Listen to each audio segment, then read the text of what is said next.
Good morning વિદ્યાર્થી મિત્રો. આજે આપણે ફરીથી મળીએ છીએ ફિઝિક્સના લેક્ચરમાં. આપણા ફિઝિક્સનો સબ્જેક્ટ કોડ છે 31110018. બરાબર છે. લાસ્ટ ટાઈમમાં આપણે યુનિટ 1 જે જોયો હતો ઇલેક્ટ્રોનિક્સ મટીરિયલ. હવે આપણે નેક્સ્ટ યુનિટ જોવાનું છે જેનું નામ છે સુપર કંડક્ટર. બરાબર છે. તો મિત્રો સુપર કંડક્ટર કોને કહેવાય એના વિશેની માહિતી આપણે મેળવીએ, એના પછી નવી થિયરીની ચર્ચા કરીએ જેના કારણે તમને આગળના ક્વેશ્ચન સમજવામાં સરળતા રહે. બરાબર છે.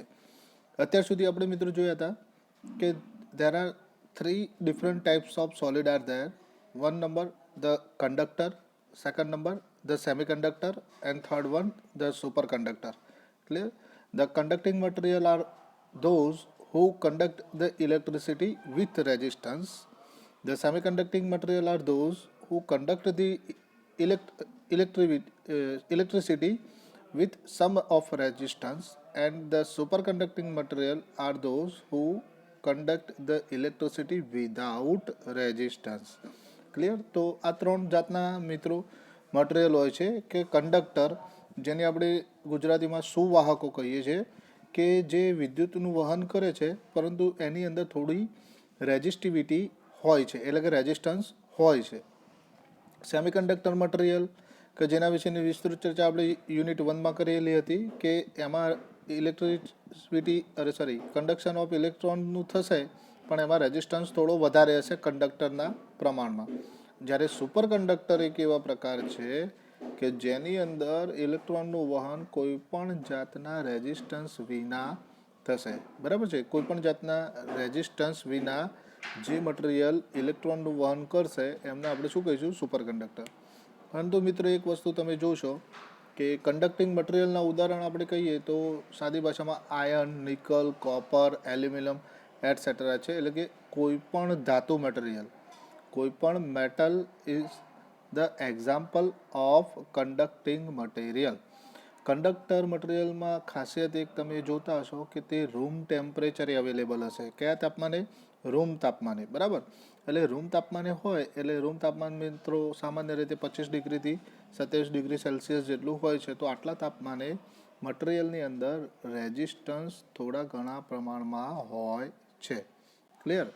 પરંતુ સુપર કંડક્ટર કોને કહેવાશે? કે જેમાં રેઝિસ્ટન્સનું મૂલ્ય કેવું હોય છે? 0. તો રેઝિસ્ટન્સનું મૂલ્ય મિત્રો 0 ક્યારે થાય?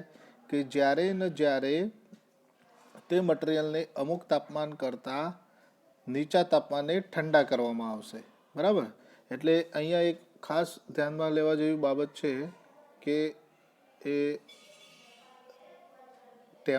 રેઝિસ્ટન્સ ઇન્ક્રીઝ કરશો તમે, રેઝિસ્ટન્સ જેમ જેમ વધારશો રેઝિસ્ટન્સ નહીં,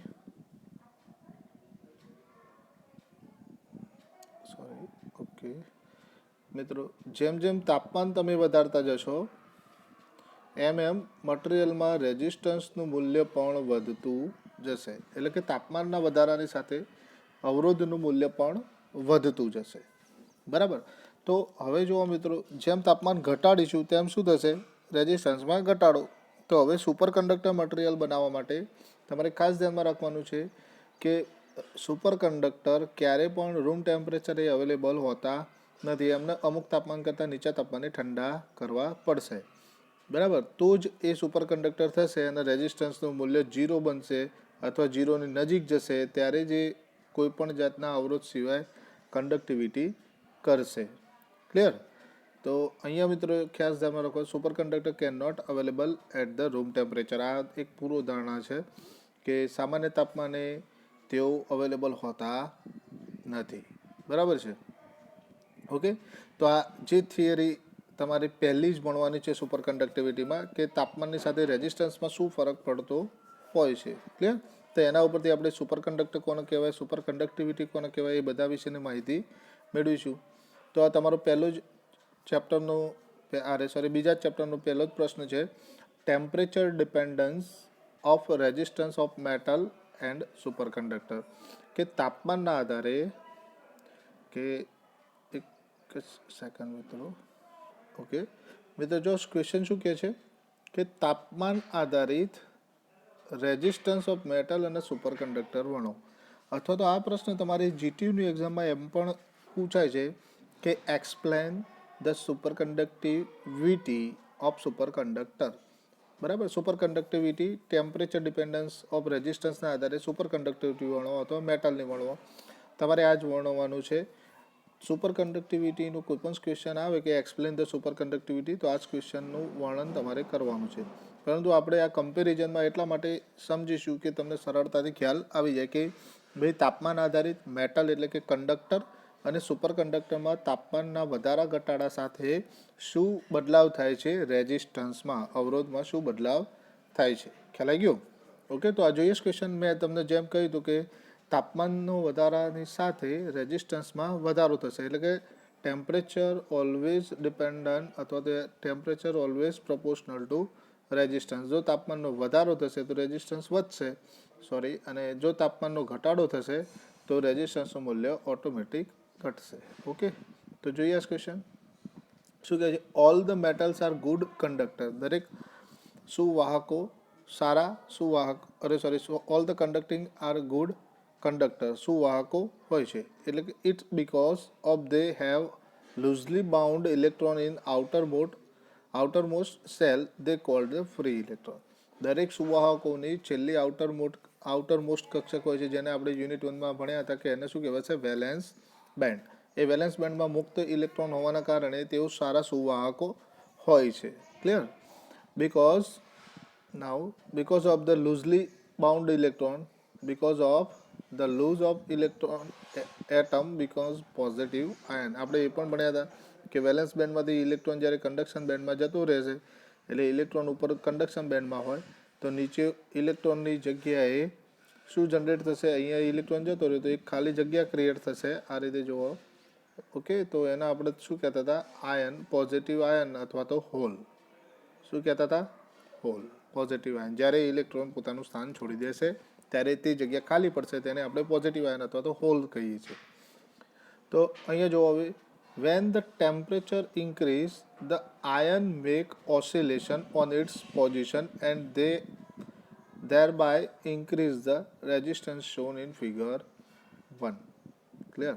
હવે મિત્રો એક સરળ ભાષામાં હું તમને માહિતી આપું કે અહીંયા જુઓ, તમારે ઓકે, આ એક કોઈ મેટલ અથવા કંડક્ટર છે, આ એક એટમ છે, બરાબર, આ એક બીજો એટમ છે, આ એક ત્રીજો એટમ છે, આ ચોથો છે, પાંચમો છે, છઠ્ઠો છે, એક્સેટ્રા. આ રીતે અસંખ્ય અણુ અથવા પરમાણુનું બનેલું હશે, બરાબર. એની આજુબાજુ કોણ ફરતું હશે? ઇલેક્ટ્રોન. એકના આજુબાજુ દોરું છું એટલે સરળતાથી ખ્યાલ આવે. આ એની આઉટરમોસ્ટ સેલમાં રહેલા ઇલેક્ટ્રોન છે.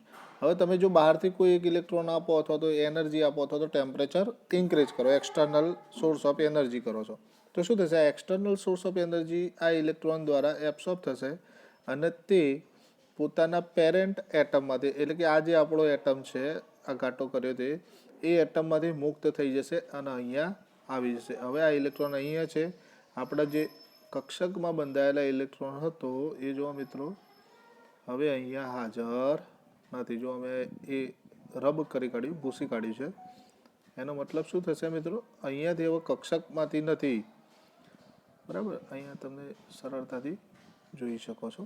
ઓકે, હવે આ ઇલેક્ટ્રોન આપણી પાસે ક્યાં છે? અહીંયા છે. એટલે કે આ ઇલેક્ટ્રોનની કક્ષકમાં હતો એ હવે અહીંયા આવી ગયો છે, બરાબર. એટલે કે શું થશે? તાપમાન તમે વધાર્યું, અહીંયાથી ટેમ્પરેચર આપ્યું તો આ એનર્જી એબ્સોર્બ કરીને ઇલેક્ટ્રોન કક્ષકમાંથી મુક્ત થઈ ગયો. આ ઇલેક્ટ્રોન હવે પોતાના સ્થાન ઉપરથી જતો રહ્યો તો આ પોઝિટિવ આયન જે બન્યો એ પોતાના સ્થાન ઉપર રેન્ડમ મોશનમાં દોલનો કરશે. શું કરશે? રેન્ડમ મોશનમાં દોલનો કરશે. માની લો કે દરેક એટમ કે જેની આજુબાજુ આ ઇલેક્ટ્રોન ફરતા હતા એ બધા કક્ષકમાંથી મુક્ત થઈ ગયા છે. તો હવેનું ચિત્ર કેવું હશે મિત્રો? જુઓ, હવે દરેક એટમની આજુબાજુથી મુક્ત ઇલેક્ટ્રોન દૂર થવાના કારણે દરેક એટમ પોતાના સ્થાન ઉપર રેન્ડમ મોશનમાં, એટલે કે કોઈ પણ નિર્ધારિત ના હોય એવી દિશામાં પોતાના સ્થાન ઉપર દોલનો કરશે. આ જો જે દર્શાવેલું છે, બરાબર. તો હવે પોતાના સ્થાન ઉપર દોલનો કરવાના કારણે નેક્સ્ટ ઇલેક્ટ્રોન અથવા નેક્સ્ટ આવશે એ ઇલેક્ટ્રોન સરળતાથી પ્રસાર થઈ શકશે નહીં આમાંથી આ બાજુ. એટલે એનો મતલબ શું થયું કે તાપમાન વધારો તો આ ઓસિલેશનો વધતા જ જશે, અને ઓસિલેશનો વધતા જ જશે તો ઇલેક્ટ્રોન આ બાજુથી સરળતાથી આ બાજુ નીકળી શકતા નથી. એટલે કે એની અંદર રેઝિસ્ટન્સનું મૂલ્ય વધ્યું એવું કહેવાય. શું કહેવાય? રેઝિસ્ટન્સનું મૂલ્ય વધ્યું એવું કહેવાય. તો તાપમાન જેમ વધે છે કંડક્ટરમાં એમ રેઝિસ્ટન્સનું મૂલ્ય વધે છે. કેમ? કે આયનો પોતાના સ્થાન ઉપર દોલનો વધારે કરતા હોય છે. ક્લિયર? તો આનું ગ્રાફિકલ રિપ્રેઝન્ટેશન આપણે જોઈએ તો જુઓ, રેઝિસ્ટિવિટી વર્સિસ ટેમ્પરેચરનો ગ્રાફ આલે છે કે જેમ જેમ તાપમાન વધશે એમ જો રેઝિસ્ટિવિટી કેવી થાય છે? વધશે. રેઝિસ્ટિવિટી કેવી થાય છે? વધશે. બરાબર. પણ અહીંયા જો મિત્રો, કન્ડક્ટિંગ મટીરિયલ માટે 0 કેલ્વિન તાપમાને એટલે કે શૂન્ય તાપમાને પણ રેઝિસ્ટન્સનું કંઈક મૂલ્ય મળે છે. અહીંયા જો રેઝિસ્ટન્સ અહીંયા 0 થી ચાલુ નથી થતો. બરાબર. અહીંયા જો 0 કેલ્વિન તાપમાને રેઝિસ્ટન્સ આ રીતે વધતો નથી. આ રીતે વધતો નથી. કેમ? કે 0 તાપમાને પણ કંડક્ટરની પાસે કંઈક રેઝિસ્ટન્સનું મૂલ્ય હોય છે. 0 તાપમાને પણ કંડક્ટરની પાસે રેઝિસ્ટન્સનું મૂલ્ય હોય છે. એટલે આપણો ગ્રાફ જરાક થોડું ઉપરથી રેઝિસ્ટન્સથી વધે છે. પણ તાપમાનની વધવાની સાથે રેઝિસ્ટન્સનું મૂલ્ય પણ શું થાય છે? મેટલમાં વધે છે. ક્લિયર? મેટલની એટલે કંડક્ટરની વાત હતી. હવે જોઈએ, the resistance is decrease with the decrease the temperature it is minimum at T બરાબર 0 કેલ્વિન. અહીંયા જુઓ મિત્રો, 0 કેલ્વિન તાપમાને રેઝિસ્ટન્સનું મૂલ્ય કંઈક છે, પણ એની વેલ્યુ કેવી ગણવાની? મિનિમમ. કારણ કે આગળના તાપમાને એનું મૂલ્ય, રેઝિસ્ટન્સનું મૂલ્ય વધતું જાય છે. એટલે રેઝિસ્ટન્સનું મૂલ્ય 0 તાપમાને મિનિમમ હશે કંડક્ટરની અંદર. કોની અંદર? કંડક્ટિંગ મટીરિયલની અંદર. તો this one is mathematically shown as rho is equal to rho 0 plus rho into T. એટલે કે rho 0 એટલે 0 કેલ્વિન તાપમાને અને rho T એટલે અલગ અલગ તાપમાને, એ બંનેનો સરવાળો બરાબર રેઝિસ્ટિવિટી થશે. Clear? Now the Kamerlingh Onnes observed that the few material resistance drop to 0 below the certain temperature. This material known as superconductor. હવે કેમરલિંગ ઓન્સ નામના વૈજ્ઞાનિકે એવું શોધ્યું કે આ મિત્રો જે તમારી રેઝિસ્ટિવિટી હતી, અહીંયા જુઓ, આ તમારી રેઝિસ્ટિવિટી હતી, આ એવા મટીરિયલનું રેઝિસ્ટિવિટી તાપમાન તમે ઘટાડો જો ઉપરથી જેમ જેમ ઘટાડતા જશો, અહીંયા લાઈન જાય છે, પછી અમુક તાપમાને રેઝિસ્ટિવિટી અચાનક ઘટીને શું થઈ જશે? 0. અહીંયા જો અચાનક ઘટીને કેટલી થઈ જાય છે? 0. આ કન્ડક્ટિંગ મટીરિયલમાં તો 0 તાપમાન સુધી કેવી હતી? રેઝિસ્ટન્સ મળતો હતો. પણ અમુક મટીરિયલનું તાપમાન ઘટાડતા જઈએ તો કોઈ એક તાપમાને રેઝિસ્ટિવિટી અચાનક ઘટીને શું થઈ જશે? 0. તો આવા મટીરિયલને આપણે શું કહીશું? Super conductor. બરાબર. તો એનો પણ આ કમ્પેરિઝન વાળો ગ્રાફ અહીંયા બતાવેલો છે મિત્રો. જો જે આ ફર્સ્ટ લાઈન હું દોરું છું એ તમે અહીંયા જો, આ એ કંડક્ટિંગ મટીરિયલની હતી કે એનું 0 તાપમાને પણ રેઝિસ્ટન્સનું મૂલ્ય હતું. પણ આ બીજું જે કર્વ તમારો અહીંયા છે એનું જો, એ સુપર કંડક્ટર છે કે તાપમાન ઘટાડવાની સાથે આ ઉપરથી નીચે જશો એટલે તાપમાન ઘટશે, આ બાજુ આવશે એટલે. તો તાપમાન ઘટાડવાની સાથે કોઈ એક તાપમાને રેઝિસ્ટિવિટી અચાનક ઘટીને ક્યાં જતી રહેશે? 0. તો એના આપણે શું કહીશું? Super conducting material. ક્લિયર? તો આ મિત્રો તમે ખાસ યાદ રાખજો કે જેના કારણે નેક્સ્ટ જે આપણો ક્વેશ્ચન આવશે એ સમજવામાં સરળતા પડશે. અહીંયા જો અમુક તાપમાને ઘટીને રેઝિસ્ટન્સ અચાનક 0 થાય છે તો એવા તાપમાનને આપણે શું કહીશું? ટીસી. એટલે કે critical, C for the critical, T for the temperature. Critical temperature. Super કંડક્ટરની વાત છે. ટીસી એટલે ક્રિટિકલ ટેમ્પરેચર. આ તાપમાન કેવું તાપમાન હશે? કે આ તાપમાને સુપર કંડક્ટરનો રેઝિસ્ટન્સ અચાનક ઘટીને કેવું થઈ જશે? 0. રેઝિસ્ટન્સ 0 થઈ જશે. તો એ તાપમાનને આપણે શું કહીશું? Critical temperature. Clear? A certain temperature at which material resistance drop to absolute 0 is called the critical temperature. બરાબર. તો આશા રાખું કે આ ક્વેશ્ચન તમે સરળતાથી સમજ્યા છો કે જીટીયુમાં પૂછાય કે ભાઈ explain the super conductivity in super conductor. તો આ ક્વેશ્ચન તમારે સમજાવવાનું છે. ફરીથી કહું છું, explain the super conductivity in super conductor. તો આ ક્વેશ્ચન તમારે સમજાવવાનો છે. બરાબર. હવે આગળ જોઈએ. 3 ડેફિનેશનો જે વારંવાર પૂછાય છે કે ભાઈ સુપર કંડક્ટર કોને કહેવાય? તો હવે તમને ખ્યાલ જ હશે, એવું મટીરિયલ કે જેમાં રેઝિસ્ટન્સનું મૂલ્ય 0 હોય છે તો એવા મટીરિયલને આપણે શું કહીશું? Super conductor. ક્લિયર? તો અહીંયા જુઓ, a few material electrical resistance drop to zero below certain temperature are called superconductor. હવે મેં અહીંયા એવું લખ્યું છે drop to zero. Drop to zero કેમ?